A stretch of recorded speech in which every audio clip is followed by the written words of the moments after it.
tonight we are kind of going back to basics, right?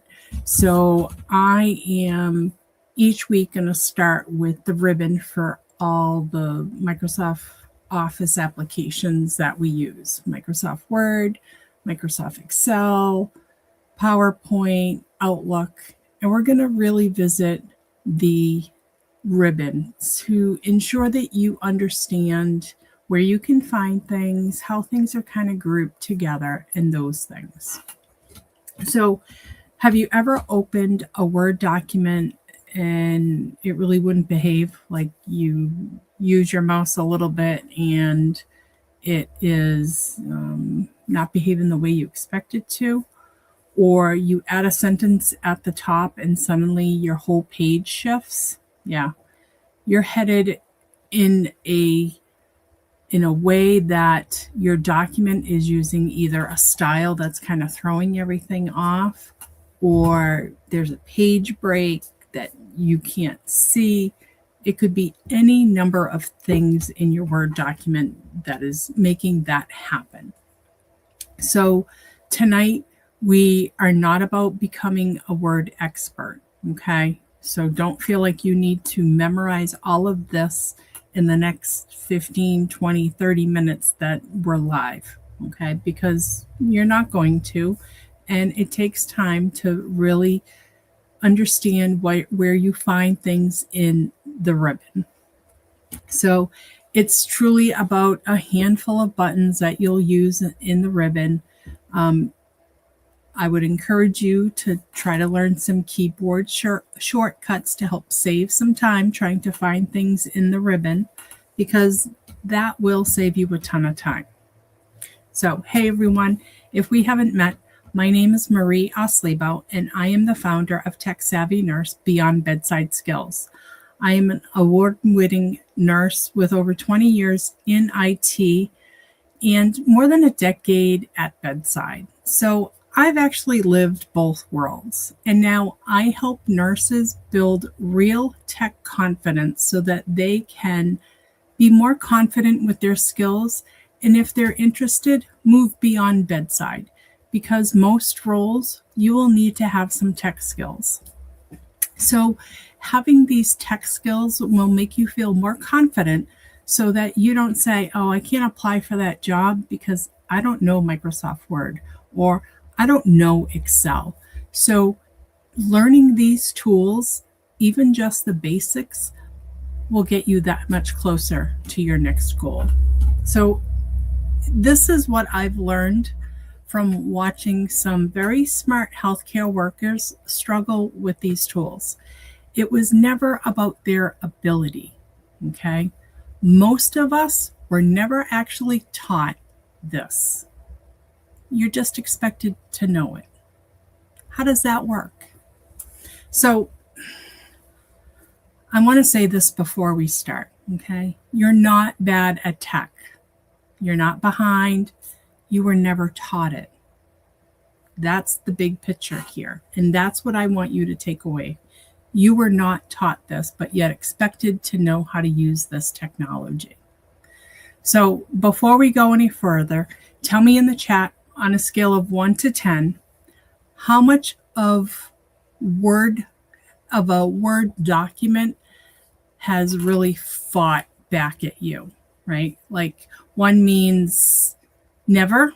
Yeah, you're okay. You know it's pretty good, and 10 means you've closed your computer, locked your screen, and walked away and said, nope, not today. So just type your number and let's see what's going on out there. So while you guys get into the chat, I will get into what we are covering tonight. So last week we met the ribbon in Microsoft Excel. So tonight we're going to take that same logic into Microsoft Word. And because here's the thing that no one tells you about the ribbon, it's not the different skill for every program. It's one skill that you learn once, okay? So the 5 things that you will use probably in every one of them is page setup, which is like your margins and your orientation. So which way the page is orientated. And so what fits on that page? What do you need to fit on that page? Next is some page breaks. So you stop hitting your enter button like 20 times to get to the next page. Yes, I've seen that happen. Headers and footers, that's what you find at the top of the page that repeats on every page, or the footer, that's the footer that repeats on every page. Most likely you'll see those as like page numbers. I use that a lot because when you have a multi-page document, and you know, if you print it out, because some of us still do print out documents, and you don't staple it right away, and all of a sudden it ends up on the floor, and now you're trying to figure out what page goes where. And if you haven't looked at the document, you're like, I have no idea. So I always like to put page numbers on any document that's more than like 2 or 3 pages. Just makes it easier. And then styles. And that's where the one thing that can change everything in your document. And I've spoken about styles a lot. And each time you change a style, it reflects it throughout your entire document. So that's a nice feature once you've mastered the way to use it and how to implement it in your documents. So the 4-week schedule so you can plan. Last week we covered Excel. If you haven't seen it, DM me and I will send you the link to the replay. Tonight we're going to cover Microsoft Word. Next week we're going to cover Outlook. And then on July 27th, we will cover PowerPoint. So PowerPoint is the presentation that most organizations use to create their presentations.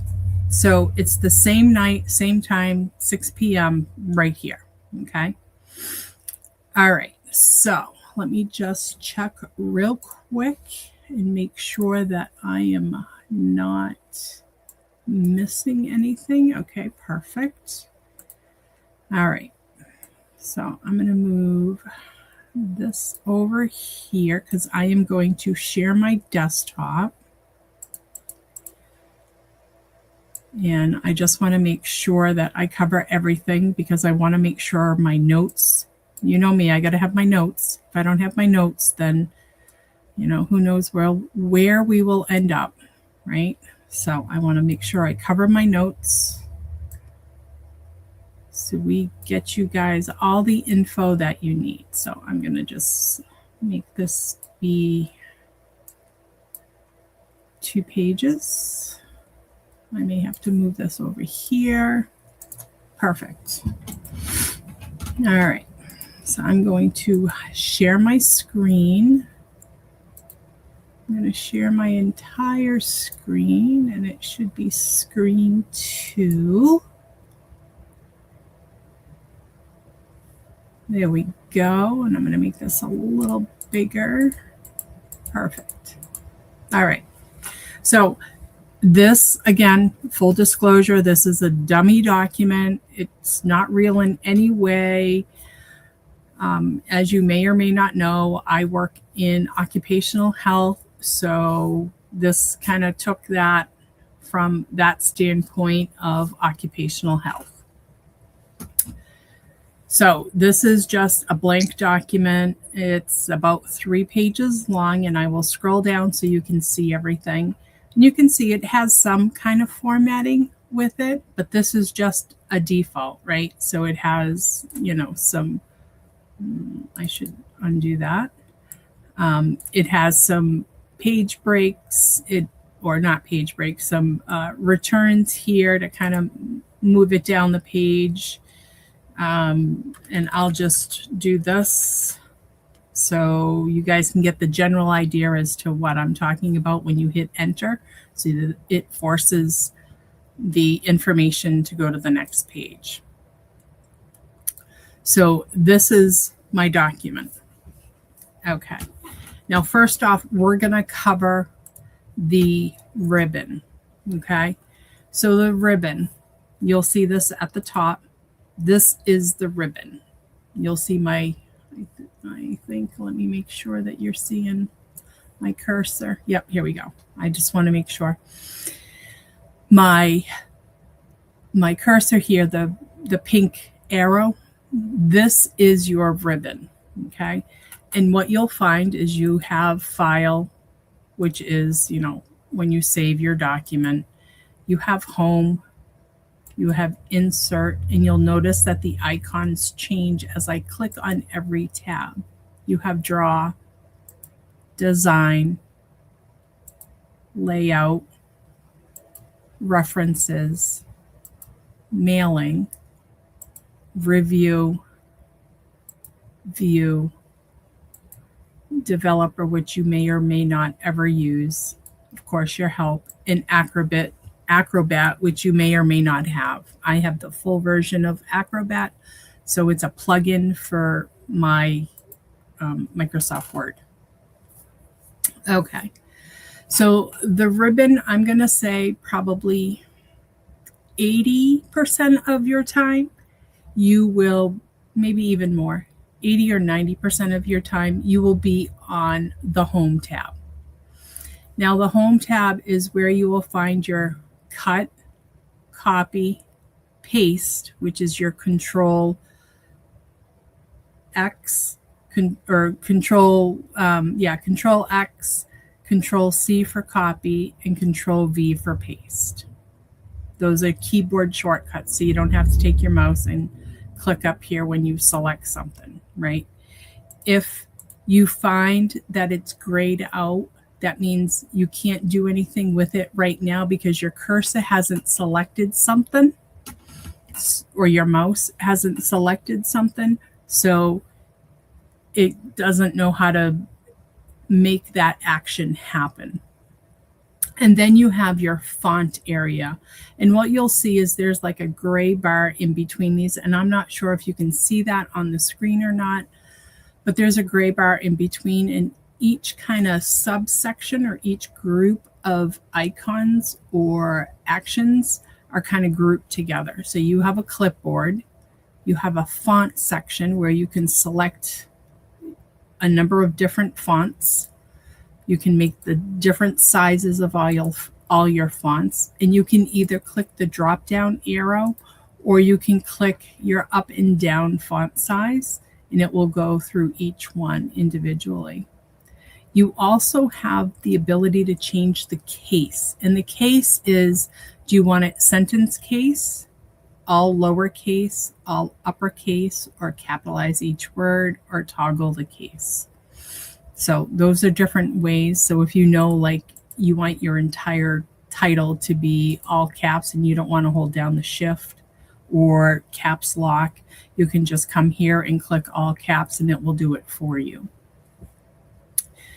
Now, there's also, you can clear all the formatting of whatever you are on, and it will remove it from like the background, if you will. You can change whether it's bold, italic, underlined, strike through, which if I were to click on this line and click strike through, you'll see that appear there. So that's your font section.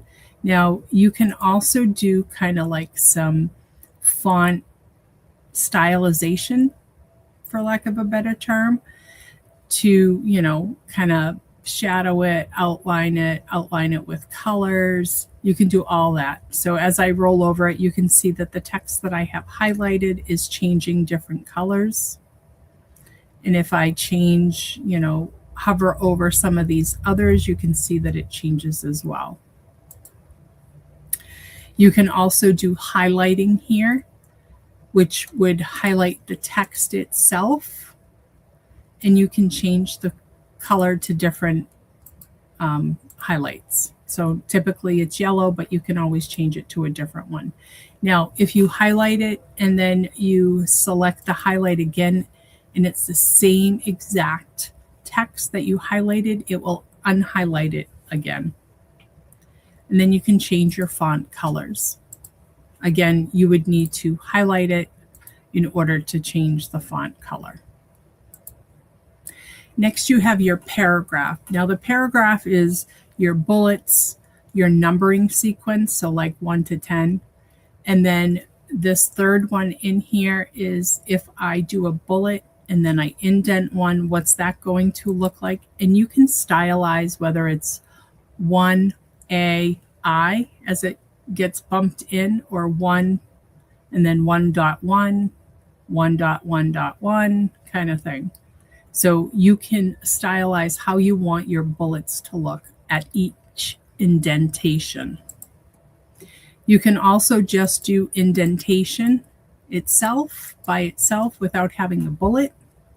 You can stylize the background.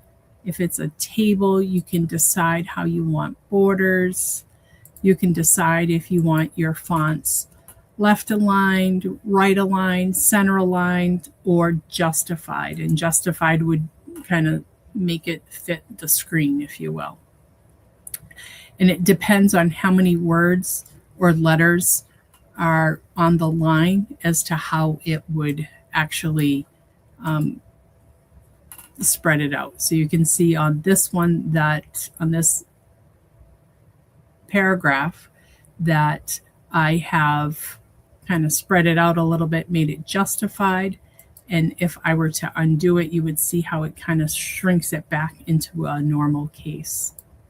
The next part of it is styles, and this is where you define how you want things to look. Now, I like to pop it out and have it attached to the side. That's just a personal preference, so I don't have to keep clicking here to see what I want to look at. It's easier here.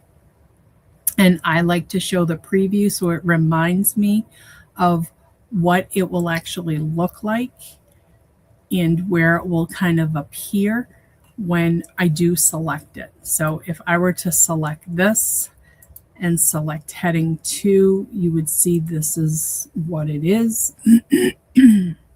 If I were to select intense quote, you can see that it's centered. It has a line above and a line below, and that's what it looks like here as well.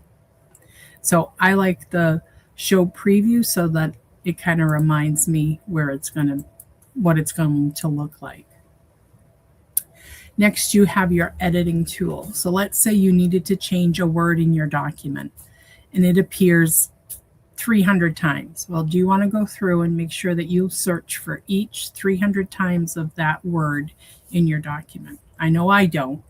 So they have these tools of find and replace. So you can go find that word and then replace that one word, or you can click on replace and it would say find what and replace with what. And if you give it the right instructions, it will do that for you 300 times, all done, couple clicks. And then you can select all, which is Control A.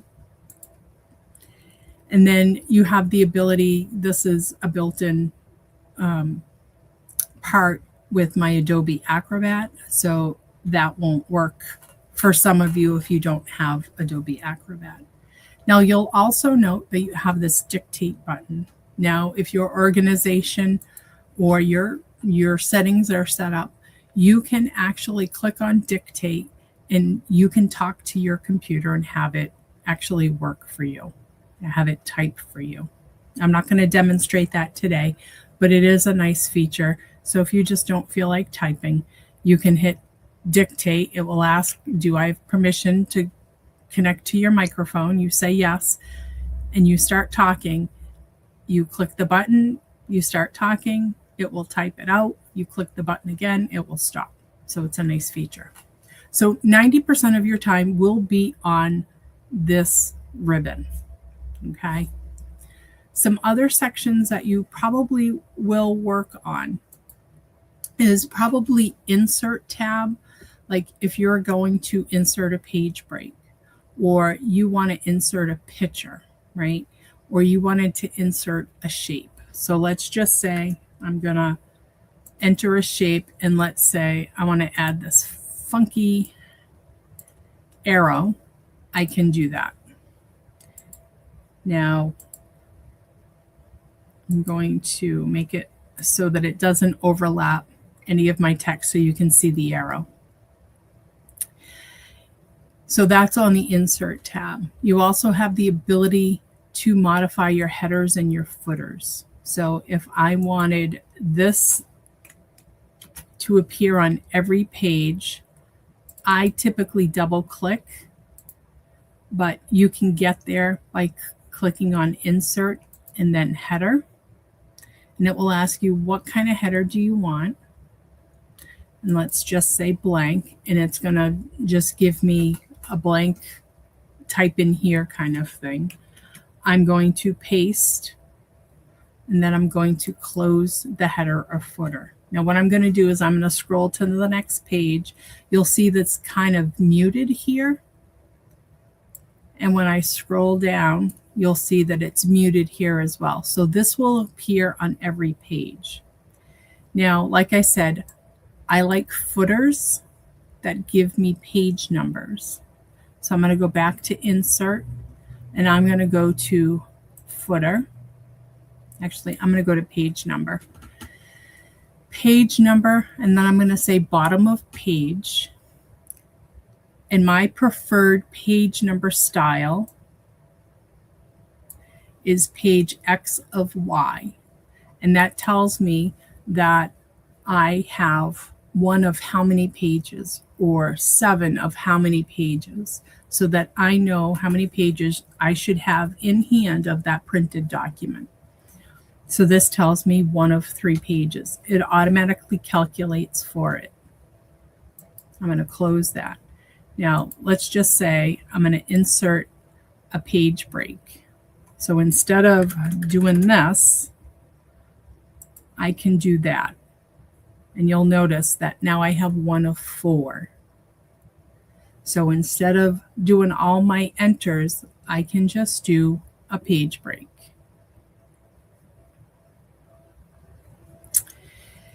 The other place that you may spend some time is on layout. Now, this helps you decide what are your margins, what is your orientation. So the orientation of your page. So do you want your page, I'm just going to grab up a page that I have. So I have this page. This is portrait. I'm going to stop sharing for a second because I want to make sure that you can see. This is portrait. This is landscape. Okay. So when you set up your pages, that is what you are asking it to do. Do you want it portrait or do you want it landscape?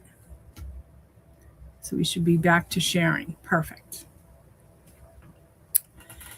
So this is where you're going to spend most of your next lot of time is your margins. Now, typically it's 1 inch all the way around. Now, sometimes you may have to tweak it so that certain words will fall on the line so you don't have to make it to another page. Or maybe you change the font to a narrow font so you get a little bit more room on your page. So you don't have to squeeze up your font size to 8 point. You know, sometimes it gets a little hard as the font size goes down.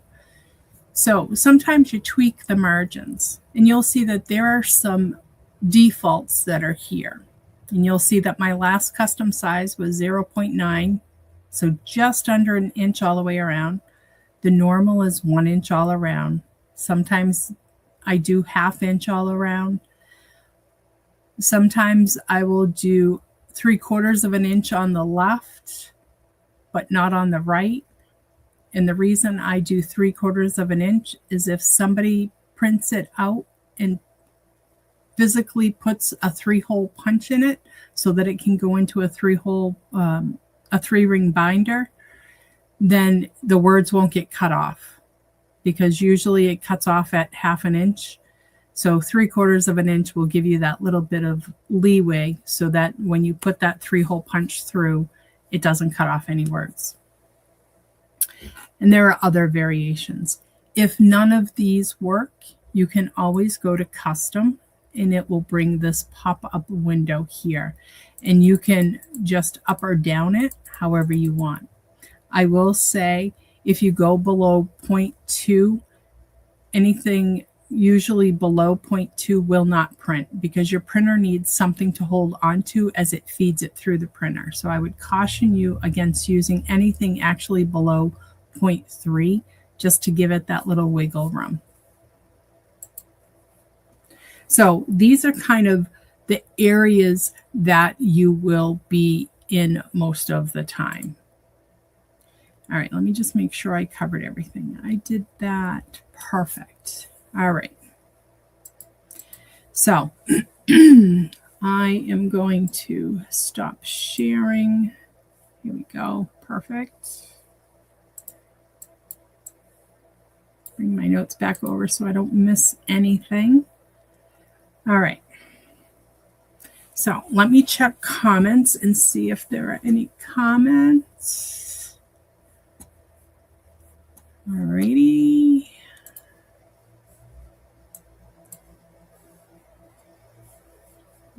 Okay. All right. So here's what I want you to take away from tonight. Okay. I want you to know that Microsoft Word isn't hard. The ribbon, you just have to review it. And maybe if you learn a few shortcuts, you won't need to go into the ribbon as much. The ribbon isn't hard. They're all buttons. You saw that, a couple of click downs maybe depending on what you're looking at. Like if you want custom margins or you want a specific page numbering style, then you would select the page numbering style. So if you have been fighting Microsoft Word for years, hitting enter 20 times, typing page numbers manually, and then forgetting that you added another page and now your page numbers have to be all redone, formatting that header every time, that was never about you being bad at this. It's because nobody showed you. And that's the whole story. And now someone has shown you this. So if you want to keep going, I have a Microsoft Word and a Microsoft Excel starter kit, right? So I have both. So I'm going to drop both links in the comment. Let me get over to the right tab for this. And here it is. So I'm going to drop these in the comments. And I would encourage you to come and grab them because, it's not about learning everything all at once, right? It is about learning a few things, getting a few things under your belt, and then exploring more. That's all. That's all it is. Okay. So I want to thank you. And next Monday, same time, 6 p.m., we're doing Outlook. So keep building your confidence one skill at a time. Until then, take care.